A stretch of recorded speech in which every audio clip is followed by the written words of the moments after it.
여호수아 22장 1절에서 9절 말씀은 이제 요단강을 다 정복하고 요단이 아니고 가나안 땅을 다 정복하고 요단강을 기준으로 요단강 서편이 가나안 땅이에요. 그래서 거기에 땅 분배를 다 마쳤어요. 그러니까 이제 뭐만 남았어요? 요단 동편에 있었던 지파들이 이제 자기 땅으로 돌아가야 될 시간이 왔어요. 요단 동편 지파들은 언제 탄생했어요? 모세 때 므낫세 반지파와 이제 나머지 세 지파가 누구냐? 므낫세 지파, 그 다음에 르우벤 지파, 그리고 나머지 뭐지? 갓 지파였나? 갓 지파였지. 그래가지고 얘들 세 지파는 요단강 서편의 가나안 땅으로 가기보다는 요단강 동편의 땅이 더 좋아 보이는 거예요. 바사나 옥과 아리옥 또 왕 이름이 생각이 안 나네. 걔들 점령하고 나서 걔들이 이스라엘 백성들 방해해서 하나님께서 진멸시켰어요. 그랬더니 땅이 너무 좋은 거야. 와, 여기 꿀이다. 여기 너무 좋다. 우리 여기 머물러야겠다. 그래서 모세한테 찾아가서 우리는 여기에 정착할래요. 우리 형제들을 따라서 안 갈 테니까 우린 여기서 그냥 집도 짓고 놀이터도 짓고 학교도 짓고 교회도 짓고 여기가 좋사오니 하겠습니다 했더니 모세가 노발대발 해가지고 그럼 다른 형제들은 어떻게 하라고? 니들 도움 없이 다른 형제들 저기 서편 가지고 혼자 싸우라고? 이 이기적인 놈들아, 니들이 하나님 앞에 저주가 있을 거야 했더니 이제 요단강 이 동편 지파들이 이제 한번 회의를 하더니 그럼 이렇게 하겠습니다. 우리 싸울 수 없는 우리 아내와 우리 자녀들을 위해서 여기에 성을 쌓고 도시를 만든 다음에 싸울 수 있는 남자들만 요단강을 건너가서 싸우겠습니다. 그러니까 그래서 우리의 형제들이 우리 다른 지파 우리 형제들이 그 땅을 차지하고 기업을 얻기까지 우리가 싸우고 우리가 먼저 가서 우리가 나중에 나오는 식으로 하겠습니다. 그랬더니 모세가 좋다. 그 맹세를 이행해라 라고 했어요. 그래서 그 맹세를 실제로 이행했죠. 예. 땅 분배 다 하고 나서 실제로 요단 동편의 이 사람들이 제일 먼저 요단강을 건너요. 이스라엘 백성들 앞서서 먼저 요단강을 건너요. 왜? 자기들은 땅을 이미 받았기 때문에 먼저 건너고 그리고 사람들이 땅을 다 차지하고 난 이후에 이제 나오는 거예요. 그래서 이제 여호수아가 이제 모세가 너희에게 명령한 것을 너희가 다 지켰다. 너희에게 내 말을 잘 순종해서 너희 형제를 떠나지 아니하고 오직 너희 하나님 여호와께 명령하신 그 책임을 지켰다. 그래서 인정하고 칭찬하는 장면이죠. 그래서 1절에서 3절은 순종한 동편지파가 하나님의 말씀에 순종했다. 그럼 이제 4절에서 8절 저는 이걸 묶었어요. 당부의 말이 있습니다. 당부의 말은 뭐예요? 첫 번째, 거기 가서도 하나님의 말씀을 잘 지켜서 행해라. 왜? 우리 하나님의 백성이기 때문이죠. 이게 의미가 있어요. 요단강을 기준으로 하나님께서 원래 허락하신 안식의 땅과 요단강 동편은 하나님이 원래 허락하신 땅이 아니에요. 그래서 이 세 지파가 땅을 건너갔다고 거기가 약속의 땅이 아니니까 얘들은 이제 하나님의 백성이 아니다. 그러지 않다는 거예요. 하나님의 백성의 기준은 땅이 기준이 아닙니다. 내가 어느 교단에 속했냐, 내가 어느 교회에 다니냐에 속한 것이 아니라 예수 그리스도를 내 마음에 나를 구원하신 구세주요, 나의 주인으로 영접한 그 사람들은 다 하나님의 백성들이고 이게 오늘날 예수 그리스도를 믿고 섬기는 모든 자들의 표준이 돼요. 예수님을 내가 믿고 있는가, 예수님을 나의 구세주, 나의 왕으로 믿고 있는가, 그게 제일 중요해요. 그게 하나님의 백성과 아닌 사람의 기준이 돼야 되는 거예요. 내가 어느 교단에 속했다. 나는 어느 교리를 따른다. 기독교 안에 교리 굉장히 다양한 거 알죠? 대표적으로 뭐가 있어? 하나님께서 우리의 구원을 예정했는가? 그거 안 믿는 사람들도 있어요. 안 믿는 사람들 이단이야? 어떤 사람은 이단이라고 해. 뭐 멍청이 같은 소리야. 말도 안 되는 소리야. 예정론이 처음부터 있었던 것도 아니고. 성경을 하나님께서 하나님의 말씀을 우리가 여러 가지로 볼 수 있는데 그런데 우리가 뭐예요? 예수 그리스도를 믿는 자라면 누구든지 하나님의 백성입니다. 요단강 동편 서편 가지고 나누지 말라는 거예요. 너희들은 거기 가서도 우리와 동일한 하나님의 백성이다. 그런 통일성을 얘기하죠.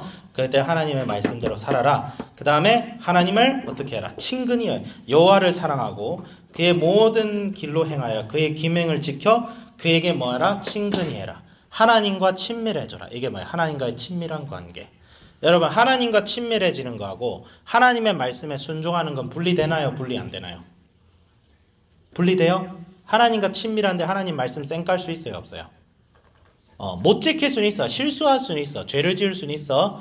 또 때로는 내가 너무 욕심이 많아서 딴 길로 셀 수는 있어. 그럴 수는 있어. 사람은 불완전하기 때문에. 근데 하나님과 친근해진다고 하면서 하나님 말씀 쌩까고 지 멋대로 살면 문제가 있다는 거죠. 그렇죠? 하나님과 친근해질 수 있다면 하나님의 말씀대로 살지 않으려 할 수가 없어요. 하나님 말씀대로 살려 하게 돼 있어요. 하나님을 믿는다면. 예수 그리스도를 믿으면.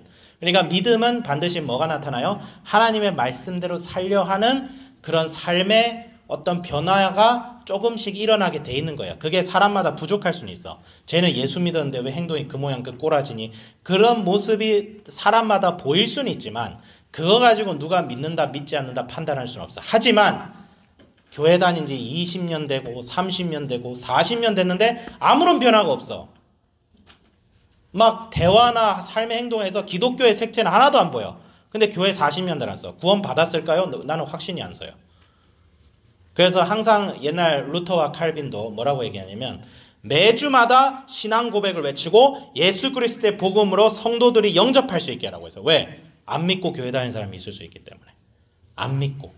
믿지 않고 교회 다니는 사람이 있을 수 있어요? 없어요? 있어. 있잖아. 교회 다니면 좀 재밌는 거 많지 않아? 막 콘서트도 하고. 우리 교회 말고 우린 재미없잖아. 그렇지? 맨날 말씀이나 쳐있고. 그게 아니고 저기 바깥에 교회 가면 세련됐잖아. 세련됐잖아. 나 용인 제일교회 갔는데 그게 야 세련되더라고. 막 영화관도 있고 막 콘서트장도 있고. 와 재밌어. 막 거기 막 그 교회 큰 건물. 야 이래서 대형 교회 하는구나. 아 나도 가고 싶다 대형 교회 막 이렇게 했는데 거기 예수 안 믿고 충분히 갈 수 있어요. 예, 충분히 갈 수 있어요. 조심. 그래서 선생님 항상 하는 얘기가 뭐냐면 여러분들이 만약에 예수님을 내 마음에 믿고 있잖아요. 걱정할 필요 없어요. 그냥 예수님 말씀대로 그냥 내가 실천을 좀 하려는데 안 돼. 그럼 예수님이 아이고 네가 최선 다했네. 한 번 더 시도해보자. 그렇게 하고 가면 돼. 근데 여러분 얘기를 하는 게 아니야. 안 그런 사람들이 있다는 거예요. 그거 조심해야 돼요. 네. 그래 해야 되고. 그 다음에 7절부터 뭐예요? 전리품을 나누라는 명령이 있습니다. 전리품을 나누라는 건 무슨 말일까요? 그거는 뭐냐면 여러분 예수 믿는 사람은 나만을 위해서 사는 존재가 아닙니다. 하나님 앞에서 책임을 다해서 내 인생을 개척하는 한편 내가 속한 공동체에 대해서도 책임을 질 수 있는 존재가 돼야 돼요. 예수 믿는 사람들은 내 개인의 신앙, 내 개인의 구원, 내 개인의 안식만을 위해서 사는 존재가. 야, 일어나고 왜 이렇게 조는 놈들이 많아? 야, 날 봐. 어딜 봐, 날 봐. 자, 날 보세요. 나를 위해서만 사는 존재가 아니고 공동체를 위해서 헌신하고 책임을 질 수 있는 존재예요. 아, 나는 내 인생만 피면 됩니다. 그 예수 믿는 사람으로서 할 말이 아닙니다. 공동체. 그 공동체가 뭐 있어?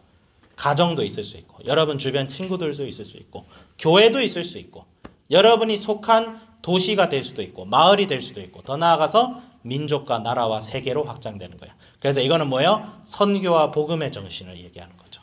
그리고 또 뭐가 있어요? 내가 누군가를 구제하고 돕는 것도 포함이 돼요. 우리는 영적으로만 돕는 사람들이 아닙니다. 물질적이고 경제적인 도움과 구제까지 하는 사람들이에요. 배가 고파 굶어가는 애들한테 예수 믿고 천국 가자 이 얘기만 하면 돼야 안 돼요? 안 되잖아. 쟤한테 제일 필요한 건 성경 말씀이 아니라 죽 한 그릇이에요. 죽 먹고 일단은 굶주림에서 벗어나야 복음을 전해서 믿게 할 거 아니야. 아니에요? 그럼 뭐 죽만 주고 성경책 안 주는 것도 문제긴 하지. 배만 채우고 복음은 안 전해도 돼. 이것도 잘못된 거예요. 그게 목사님이 얘기하는 약간 공산주의 좌경화적인 게 있지. 근데 그러면 죽 안 주고 복음만 전해? 그럼 정답이야? 아니잖아. 당연한 거 아니에요? 우리가 왼팔 오른팔 다리인데 왼팔 잘라내? 그건 아니잖아요. 죽을 줘야지. 먹여야지. 야고보서에도 나오잖아요. 너희가 더웁게 하라, 너 배부르게 하라고 아무것도 쓸 것을 주지 않으면 걔한테 무슨 소용이 있느냐? 야고보서가 하는 말이에요. 야고보가 예수님 동생이 하는 말이에요. 그렇기 때문에 우리가 어떻게 해야 돼요? 우리가 복음을 전하고 영적으로 사람을 구원할 때 영적이지만은 마라. 반드시 구제가 있어야 된다. 반드시 전도를 할 때, 복음을 전할 때 그 사람의 어떤 형편의 어려움이 있을 때 내가 도와줄 수 있는 부분은 도와줘야 돼요. 호구가 되라는 말은 아니야. 아무 거지가 돈 주세요 하는데 돈 주라는 말은 아니에요. 특히 성경에서 뭐라고 돼 있어요? 자기가 스스로 노동을 할 수 있는 사람은 구제의 대상이 아니라고 했어요. 지금의 노숙자들 중 상당수는 강제로 노동을 시켜야 돼 사실.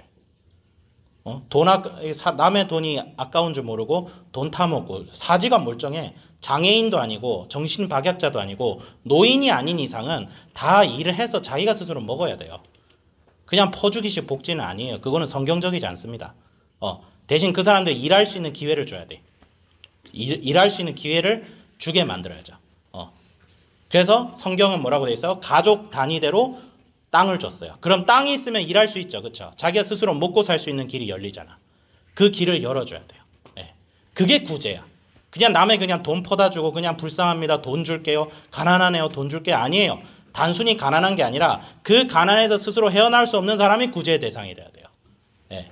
그래서 성경을 항상 이거를 균형 있게 얘기를 하고 있어요. 그런 사람들에게 복음을 전하고 구제하고 복음을 선포하고 그래야 되는 거죠. 예. 그래서 결론적으로 얘기하면 우리는 주님 앞에서 하나님의 말씀에 순종하고 책임을 다하고 복음의 정신을 가지고 이 세상에 참여하는 자가 돼야 된다. 단순히 영적으로만 참여하는 것이 아니라 물질적으로도 참여하는 자가 돼야 된다.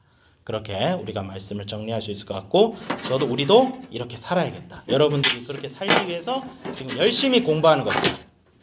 무슨 말인지 알겠죠? 공부하고 선생님도 목회자의 길을 가지만 선생님도 누구 헌금 받아 먹으면서 목회할 생각 없어요. 내가 스스로 돈을 벌 거야. 선생님도. 다행히 선생님 학교 교사 일을 하기 때문에 임금을 받고는 있지만 혹시 만약에 내가 이걸 못한다. 임금을 받지 못할 정도로 학교가 어렵다. 그러면 이제 알바 뛰어야지 내가. 택시 알바를 뛰든지 뭐 A 회사 뭘 하든지 뭘 하든지 간에 해야지. 그렇게 해서라도 할 거다. 선생님도 그런 다짐을 하고 있어요. 자, 기도하겠습니다. 하나님 아버지 감사합니다. 우리가 말씀대로 하나님 앞에 충성된 자가 되게 하여 주시옵소서. 우리 하나님 말씀대로 충성될 때에 우리가 정말로 주님을 사랑하고 주님을 믿고 정말 이 사람은 하나님의 사람이구나라는 것이 세상 사람들에게 보여질 줄 믿습니다. 정말 주님, 우리가 주님의 말씀에 가감없이 순종하는 정말 우리는 부족하지만 예수님께서 우리에게 주신 성령을 통하여 우리 하나님 말씀대로 살아갈 수 있음을 믿사오니 주여 부족한 저희들을 항상 이끌어 주시고 함께 해 주시옵소서. 감사드리며 예수 그리스도의 이름으로 기도드립니다. 아멘.